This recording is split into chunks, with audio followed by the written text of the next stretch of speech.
हर वर्ष भाद्रपद मास की शुक्ल पक्ष की तृतीया तिथि को हरतालिका तीज का व्रत किया जाता है। इस बार हरतालिका तीज का व्रत रखा जाएगा 18 सितंबर 2023 यानी कि सोमवार के दिन। शास्त्रों के अनुसार हरतालिका तीज का व्रत सबसे पहले माता पार्वती ने किया था भगवान शिव को अपने पति के रूप में पाने के लिए। एक नदी के किनारे बालू का शिवलिंग बनाकर माता पार्वती ने विधि विधान से पूजा की थी। केले के मंडप बनाए थे और भगवान शिव की पूजा प्रार्थना करते हुए अपने सखियों के साथ माता पार्वती ने रात्रि जागरण किया था। इससे भगवान शिव प्रसन्न हुए और भगवान शिव ने उनकी मनोकामना पूरी की। पति के रूप में माता पार्वती को भगवान शिव प्राप्त हुए और हाँ, उसी समय भगवान शिव ने माता पार्वती को ये वरदान दिया कि जो भी सुहागिन महिलाएं हरतालिका तीज का व्रत धारण करेंगी उन्हें अखंड सौभाग्य की प्राप्ति होगी और अगर कुंवारी कन्याएं इस व्रत को धारण करेंगी तो उन्हें उनके जीवन में योग्य जीवन साथी की प्राप्ति होगी, मन चाहे जीवन साथी की कामना भी पूर्ण होगी और शीघ्र विवाह की मनोकामना भी पूर्ण होगी। तो इस व्रत को सुहागिन महिलाएं और कुंवारी कन्याएं दोनों ही धारण करते हैं पूरे श्रद्धा भाव से। हरतालिका तीज के दिन संध्या काल में भगवान शिव, माता पार्वती और भगवान गणपति की विधि विधान से पूजा की जाती है और भगवान शिव और माता पार्वती से अपने अखंड सौभाग्य के लिए प्रार्थना की जाती है। तो ये पर्व हर साल बहुत धूमधाम से मनाया जाता है। ये व्रत पूरी तरह से निर्जल ही धारण किया जाता है। फिर भी आप लोगों के बहुत सारे प्रश्न आए हैं कि इस व्रत में जो सरगी खाई जाती है, सरगी कब खानी चाहिए, सरगी में क्या खाना चाहिए, क्या नहीं खाना चाहिए, और हाँ, पानी कब तक पी सकते हैं। मतलब जिस दिन हम हरतालिका तीज का व्रत धारण करते हैं उस दिन सुबह कितने बजे तक पानी पी सकते हैं, फिर उसके बाद निर्जल व्रत रहना है तो पानी पीने का सही समय क्या होगा, कब तक हम पानी पी सकते हैं। और हाँ, आपका अगला प्रश्न है कि वैसे तो हम व्रत निर्जल ही धारण करना चाहते हैं, लेकिन मान लीजिए कि हमें प्यास लग जाती है बीच में, फिर क्या करें, किस प्रकार से पानी पी सकते हैं, कब पानी पी सकते हैं। अगला आपका प्रश्न है कि गर्भवती महिलाएं हैं या फिर छोटे बच्चे हैं हमारे, तो किस प्रकार से हम व्रत धारण करें, निर्जल ना रहा जाए तो फिर क्या करें। और आपका अगला प्रश्न है कि किसी कारणवश अगर हम व्रत नहीं कर पाते हैं, मान लीजिए कि किसी के छोटे बच्चे हैं, तो ऐसे में अगर व्रत ना करना चाहें तो क्या हम एक दो व्रत बीच में छोड़ सकते हैं, जैसे इस साल नहीं कर पाते हैं तो क्या हम अगली साल कर सकते हैं या हमारे स्थान पर हमारे पति कर सकते हैं। इस प्रकार के बहुत सारे प्रश्न आप लोगों के कमेंट बॉक्स में आए हुए हैं। तो आज की वीडियो पूरी तरह से आपके प्रश्नों पर ही आधारित है। आपके जो भी प्रश्न कमेंट बॉक्स में आए हुए हैं, जो भी संशय हैं आपके, उन सभी प्रकार के संशय का, सभी प्रकार के प्रश्नों का समाधान मिलेगा। और हाँ, इसके साथ ही निर्जल व्रत हम किस प्रकार से आसानी से रह सकते हैं, मतलब किस प्रकार से हम नियम पालन करें कि व्रत के दिन हमें प्यास ना लगे या प्यास बहुत कम लगे, इसके लिए क्या करना चाहिए और क्या नहीं करना चाहिए, ये सारी जानकारी आपको आज की वीडियो में मैं शेयर करने वाली हूँ। तो आज की वीडियो बहुत महत्वपूर्ण है, पूरा ज़रूर देखिए। अच्छी लगे वीडियो तो लाइक भी ज़रूर कीजिए और शेयर भी ज़रूर कीजिए फैमिली फ्रेंड्स के साथ। चैनल पर पहली बार आए हैं, अगर अभी तक आपने चैनल को सब्सक्राइब नहीं किया है तो आज की वीडियो अगर आपको अच्छी लगे तो चैनल को सब्सक्राइब करके बेल आइकन को ज़रूर प्रेस कर लीजिए। इससे ये होगा कि इस चैनल पर जो भी नई वीडियो अपलोड होंगी उनकी नोटिफिकेशन आपको सही समय पर प्राप्त होगी। बात करते हैं सबसे पहले प्रश्न के बारे में। गर्भवती महिलाएं हैं अगर, या फिर जिनके छोटे बच्चे हैं, वो किस प्रकार से व्रत कर सकती हैं, क्या उनके स्थान पर कोई और व्रत कर सकता है या वो व्रत को छोड़ सकती हैं। देखिए, हरतालिका तीज का व्रत जब हम एक बार शुरू कर देते हैं तो जीवन पर्यंत इस व्रत को किया जाता है, ऐसा ही शास्त्रों में वर्णित किया गया है। अब मान लीजिए कि आप नहीं रख पा रहे हैं, किसी भी कारणवश असमर्थ हैं आप शारीरिक रूप से, तो फिर आप ये व्रत जलाहार के द्वारा भी धारण कर सकते हैं। जैसे कि दिन भर अगर आपसे रहा जाता है, मतलब जितने समय भी आपसे रहा जाए उतने समय रहने का प्रयास कीजिए। फिर शाम की पूजा थोड़ा जल्दी कर सकते हैं, 4 बजे से ही पूजा प्रारंभ कर दीजिए। इसके बाद जैसे पूजा पूर्ण हो जाती है उसके बाद आप जल पी सकते हैं, मतलब चाहे तो नींबू पानी, मतलब नींबू की शिकंजी बनाकर ले सकते हैं, या फिर नारियल पानी ले सकते हैं, जूस पी सकते हैं। मतलब शाम के समय पूजा जल्दी कर लीजिए और पूजा के बाद आप जल पी सकते हैं। अब मान लीजिए कि आपसे इतना भी नहीं रहा जाता, तब आप क्या करेंगे, तब आप बिल्कुल परेशान मत होइए। सुबह जब आप पूजा करते हैं, मतलब सुबह की पूजा में जब आप संकल्प लेंगे तब उसी समय माता रानी से प्रार्थना कीजिए, माँ दुर्गा से, माँ पार्वती से, भगवान भोलेनाथ से, कि इस बार अपनी शारीरिक अस्वस्थता की वजह से आप निर्जल व्रत नहीं रह पाएंगे, तो इस बार जलाहार के द्वारा आप ये व्रत धारण करेंगे। या फिर अगर जलाहार पर भी नहीं रह पाते हैं तो जलाहार और फलाहार के द्वारा व्रत करने का संकल्प ले लीजिए। देखिए, जब हम एक बार किसी भी प्रकार की असमर्थता भगवान के सामने प्रकट करते हैं और फिर अपनी स्थिति के अनुसार संकल्प लेकर व्रत करते हैं तो निश्चित ही हमारे किए गए व्रत का संपूर्ण फल मिलता है। लेकिन पूरी ईमानदारी से अपनी स्थिति का ध्यान रखते हुए, मतलब बिल्कुल भी नहीं रह पाते हैं, तब आप भगवान के सामने अपनी असमर्थता प्रकट कीजिए और फिर आप जलाहार के द्वारा ये व्रत कर सकते हैं, चाहे तो फलाहार के द्वारा व्रत कर सकते हैं। मतलब सुबह की ही पूजा पूर्ण करने के बाद आप चाहें तो जल और फल इत्यादि ले सकते हैं, कोई समस्या नहीं है। देखिए, शास्त्रों में भी ऐसा वर्णित किया गया है कि किसी भी प्रकार से बालक और वृद्ध और रोगी को नियम पालन करने के लिए बाध्य न किया जाए। मतलब अगर वो समर्थ हैं तो वो कर सकते हैं, नहीं समर्थ हैं बिल्कुल अपने हिसाब से अपनी स्थिति का ध्यान रखकर वो कर सकते हैं। तो जिस स्थिति में आप हैं, जैसे कि अगर आप गर्भवती हैं या फिर आपका बहुत छोटा बच्चा है, तो आप अपनी स्थिति का ध्यान रख के फलाहार और जलाहार के द्वारा व्रत करेंगे, बिल्कुल कर सकते हैं, कोई प्रॉब्लम नहीं है। तो मतलब रहा जाए आपसे तो आप शाम तक रह सकते हैं, शाम की पूजा करने के बाद जल पी सकते हैं। ना रहा जाए तो सुबह की पूजा करते समय संकल्प लेकर उसके बाद पूजा पूर्ण करके सुबह की पूजा के बाद भी फलाहार और जलाहार आप अपने हिसाब से कर सकते हैं, कोई समस्या नहीं होगी। और आपका अगला प्रश्न है कि अगर हम निर्जल रहना चाहते हैं, मतलब चाहते तो हैं हम कि निर्जल रहें लेकिन नहीं रह पा रहे हैं, मान लीजिए कि दिन में प्यास लग जाए, तब क्या करें।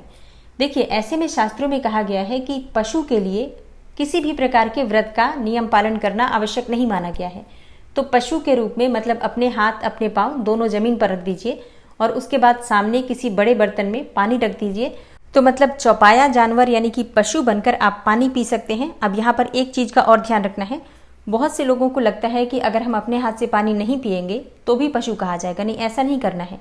आपको अपने हाथ पैर दोनों जमीन पर टिकाने हैं, नीचे पात्र में पानी रख दीजिए, फिर मुंह से चाट कर ही जिस प्रकार से जानवर पानी पीते हैं उसी प्रकार से पानी पिया जाता है। तब आपको इसका दोष नहीं लगता है, आपका व्रत भी पूरा माना जाता है और किसी प्रकार से इस व्रत को खंडित नहीं माना जाता है। लेकिन देखिए, ऐसा भी तभी करना चाहिए जब बहुत असमर्थता की स्थिति हो। मतलब मान लीजिए कि आप बिल्कुल भी नहीं रह पा रहे हैं पानी के बिना, तभी आप ऐसा कीजिए। वैसे प्रयास कीजिए आप शाम तक रह जाएं। शाम की पूजा करने के बाद आप चाहें तो 8-9 बजे तक, 10 बजे तक पानी पी सकते हैं। अच्छा, अगर आपसे रहा जाता है थोड़ा और अधिक तो आप 12 बजे के बाद भी पानी पीते हैं, तभी भी ये व्रत पूरा माना जाता है। लेकिन संपूर्ण रूप से इस व्रत का विधान यही है कि पूरे 24 घंटे का, यानी कि जब हम सूर्योदय से व्रत शुरू करते हैं तो अगले दिन सूर्योदय के बाद ही जल पीते हैं, पूजा वगैरह करने के बाद, और फिर हम जल पीकर अपना व्रत खोलते हैं। लेकिन अगले दिन तक नहीं भी रह पाते हैं तब भी कम से कम इतना तो प्रयास कीजिए कि जितना आपसे हो सके, जितना आप में सामर्थ्य हो, उतनी देर तक जरूर रह पाए। न रह पाए तो फिर अपने हिसाब से आप पानी पी सकते हैं, चाहे तो पशु बनकर पानी पी सकते हैं या रात्रि में 10 बजे तक पानी पी सकते हैं, 12 बजे के बाद पानी पी सकते हैं। ये पूरी तरह से आपकी अपनी इच्छा पर, अपनी सुविधा पर निर्भर करता है। वैसे देखिए, आसानी से आप निर्जल व्रत किस प्रकार से धारण करेंगे पहले इसे जानते हैं। उसके बाद अगर आपसे नहीं रहा जाएगा तो बिल्कुल आप जो भी आपसे हो सके आप कर लीजिएगा।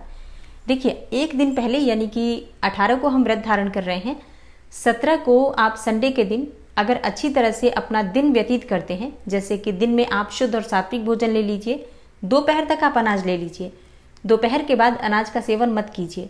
मतलब जो भी आप भोजन करना चाहते हैं संडे वाले दिन, मतलब 17 सितंबर को आप दोपहर तक भोजन कर लीजिए। दाल चावल रोटी सब्जी बिल्कुल शुद्ध और सात्विक भोजन लीजिएगा। बिल्कुल भी तला हुआ या गरिष्ठ भोजन आपको नहीं करना है। पूड़ी कचौड़ी समोसा इत्यादि ये सब चीज़ें बिल्कुल मत लीजिए। अगर आप एक दिन पहले, मतलब हरतालिका तीज से एक दिन पहले इस प्रकार का भोजन लेते हैं जो कि तला हुआ हो, मसालेदार हो, बहुत ज़्यादा मीठा हो, तो इस प्रकार के भोजन से आपको अगले दिन बहुत प्यास लगती है, क्योंकि इस भोजन को पचाने के लिए बहुत सारा पानी चाहिए जो एक दिन में पर्याप्त नहीं हो पाता है। इसलिए जब हरतालिका तीज का हमें व्रत करना होता है या निर्जला एकादशी का व्रत करना होता है या फिर जीवित पुत्री का व्रत जो करते हैं हम लोग, तो उन सभी व्रतों में एक दिन पहले से ही सावधानी निश्चित हो जाती है कि बहुत सादा, बहुत हल्का भोजन लेना है, ज़्यादा से ज़्यादा पानी पीना है, जलीय चीज़ें लीजिए जैसे कि नारियल पानी या फल इत्यादि जो भी आप खाना चाहते हैं फल लीजिए। रविवार के दिन जितना अधिक आप जल पिएंगे, जितना अधिक आप फल इत्यादि लेंगे, उतना ही आप आसानी से अगले दिन निर्जल व्रत कर पाएंगे और बिल्कुल भी आपको प्यास नहीं लगेगी। और फिर देखिए, रात में भी आपको भोजन नहीं करना है, मतलब रात में भी आपको पानी, दूध और फल इत्यादि फलों के रस पर ही आपको रहना है। और फिर सुबह उठकर जो आपको सर्गी खाना है, सर्गी में भी आप ज़्यादा से ज़्यादा प्रयास कीजिए आप ग्लूकोन डी पी सके, नारियल पानी पी सकते हैं आप उस समय में। मतलब इस समय भी आपको जलाहार का ही ध्यान रखना है, जितना हो सके जलीय चीज़ें लीजिए। फल ले सकते हैं आप, कोई सा भी फल खा सकते हैं। और हाँ, बहुत ज़्यादा मीठा, मतलब बहुत ज़्यादा मिठाई अगर आप लेते हैं तब भी आपको अगले दिन प्यास लगेगी, तो आप मीठा भी उतना खाइए जितना की आवश्यकता है। मतलब एक सगुन की तरह, जैसे कि एक नियम होता है कि हरतालिका तीज के व्रत में सुबह कुछ मीठा खाकर और जल पीकर हम अपना व्रत प्रारंभ करते हैं। तो आपके यहाँ जिस प्रकार से भी नियम होता है बिल्कुल आप उस प्रकार से नियम पालन कर सकते हैं, क्योंकि सबके यहाँ के नियम थोड़े अलग होते हैं। लेकिन पानी का ध्यान रखिए, कम से कम खाने की चीज़ों का प्रयोग कीजिए। तो अगर आप इस प्रकार से नियम पालन करते हैं तो विश्वास कीजिए इस बार की हरतालिका तीज आपको हमेशा याद रहेगी कि बहुत आसानी से आप निर्जल व्रत कर पाएंगे, कोई समस्या नहीं होगी। और आपका अगला प्रश्न है कि सरगी हमें कब खानी चाहिए, कितने बजे तक हम सरगी खा सकते हैं। तो देखिए, सरगी खाने का जो समय होता है, वैसे तो हर जगह सरगी नहीं खाई जाती है, लेकिन कई स्थान है जहाँ पर सरगी खाई जाती है। तो अगर आपके यहाँ सरगी खाई जाती है तो आप सुबह 3 बजे से 5 बजे के बीच में, मतलब जो ब्रह्म मुहूर्त का समय होता है उसी समय में सरगी खाई जाती है। तो सुबह 3 बजे से 5 बजे के बीच में आप उठकर सरगी खा सकते हैं, मतलब जो भी आपके यहाँ के नियम होते हैं। और हाँ, कई स्थान है जहाँ पर सरगी खाने से पहले स्नान करना आवश्यक होता है, लेकिन कई स्थान है जहाँ पर बिना स्नान के भी सरगी खा ली जाती है। तो आपके यहाँ जिस प्रकार से भी नियम पालन किया जाता है, देखिए अपने परिवार के नियम का पालन ही कीजिए।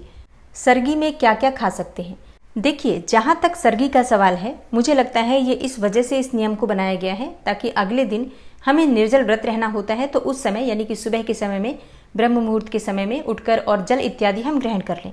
लेकिन कई ऐसे क्षेत्र हैं जहाँ पर सरगी के समय में कुछ खाने की चीज़ों का भी प्रावधान है, जैसे कि फल इत्यादि, मिठाई इत्यादि लेते हैं और उसके बाद जल पीकर, चाय इत्यादि लेकर सरगी का नियम पूरा किया जाता है।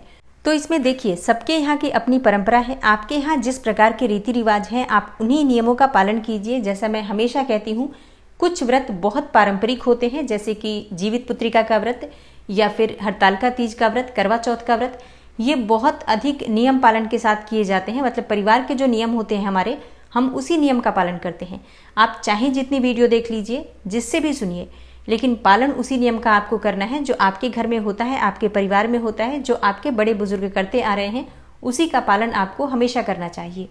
तो आपके यहाँ अगर सरगी खाई जाती है, सरगी में क्या चीज़ें खाई जाती हैं, उसके अनुसार आप सरगी ले सकते हैं।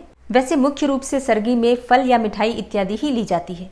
और हाँ, सरगी का समय मैंने आपको बता दिया है, सुबह 3 बजे से 5 बजे के बीच में आपको सरगी लेना है। और कई भक्तों के प्रश्न आए हैं कि पानी हम कितने बजे तक पी सकते हैं, मतलब जिस दिन हमें व्रत धारण करना है उससे पहले जल हम कब तक पी सकते हैं।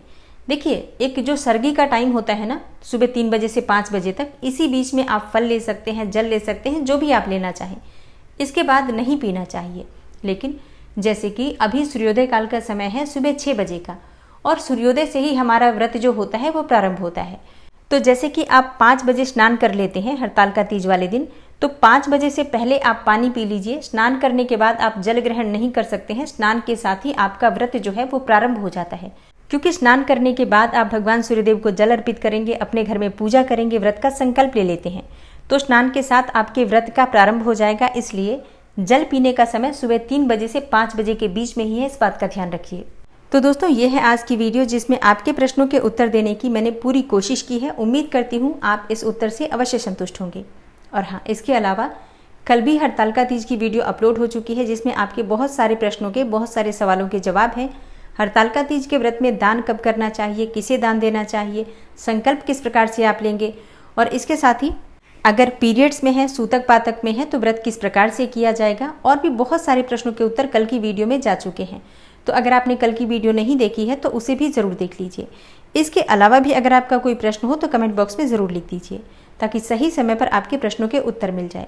मिलती हूँ मैं आपसे अगली वीडियो में, तब तक के लिए नमस्कार।